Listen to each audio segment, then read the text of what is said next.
and welcome. How are we all feeling today? Have you ever been really traumatized or hurt so badly, upset to the point where you don't see a way out? You feel like you are in this deep depression and you don't know how to go about getting out of that deep dark pit. And that's why today I'm talking about the steps to healing, because we all need to heal. If we don't heal, then we project our pain onto other people. If we don't heal, then we don't get better, then we can't self-develop, then we cannot increase our self-awareness, we cannot self-manage. There are many things we cannot do if we do not start the healing process. Even if you have caused your own pain, your own hurt, you still need to heal from it. And healing is the only way that we can grow in maturity and experience and understanding. It's the only way we can grow our understanding in how life works and how emotions work and how we need to deal with certain situations, whether we must react or respond or whatever it may be.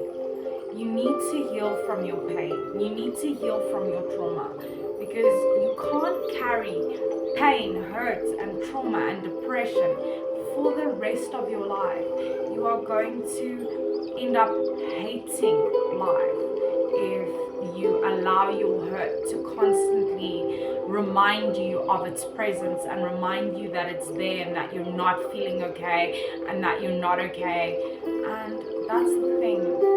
With healing comes self-development. With healing comes growth. With healing comes self-awareness and understanding of the self and building a relationship with the self. Because when you are very hurt, the last thing you want to do is show compassion towards yourself. And that's so bad, because you need to show compassion towards yourself when you are healing. You cannot be self-critical and constantly putting yourself down when you are trying to go through a healing process. You are just going to trigger yourself even more. The healing process can be for however long. It doesn't matter. With every person, it's completely different. But you have to go through the process. If you do not go through the process of healing and you keep repressing and repressing and repressing, then eventually one day it's going to all come out and it's going to all be way too much to handle. And then you're going to find yourself in another deep depression or stuck or lost in life. The very, very, very first step to healing is admittance. Admittance of I have pain, I have hurt, but also admittance of what did I do to contribute to that pain, to that hurt, to that argument, to that fight, to that write-off. It's all about admitting where the pain is coming from first, why you are having the pain and where your traumas lie.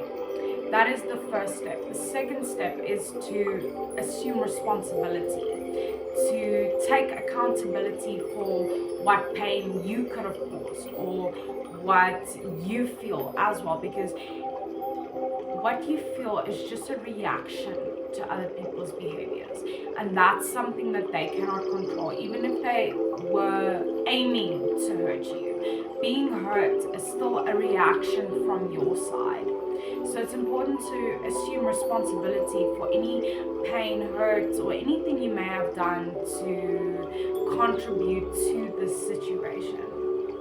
And then another thing that people do a lot is they deepen their own wounds. When they are hurt, they just make themselves feel more hurt. They just go out and cause more pain and hurt other people. But when you are in the process of healing, then you try to help heal other people and also help them grow and deal with their emotions better. It doesn't have to be in a psychological way, but it can be in a supportive way as well. So don't deepen your own wounds. Don't rub salt into those wounds, because that's just unnecessary, and you're going to end up making yourself end up in more pain, more depression, and you're going to find it more difficult to deal with your traumas. It's important that when we are going through the healing process, no one can do it alone. We have to look for support, we have to look for help, and we have to look for someone that we can rely on and trust and speak to.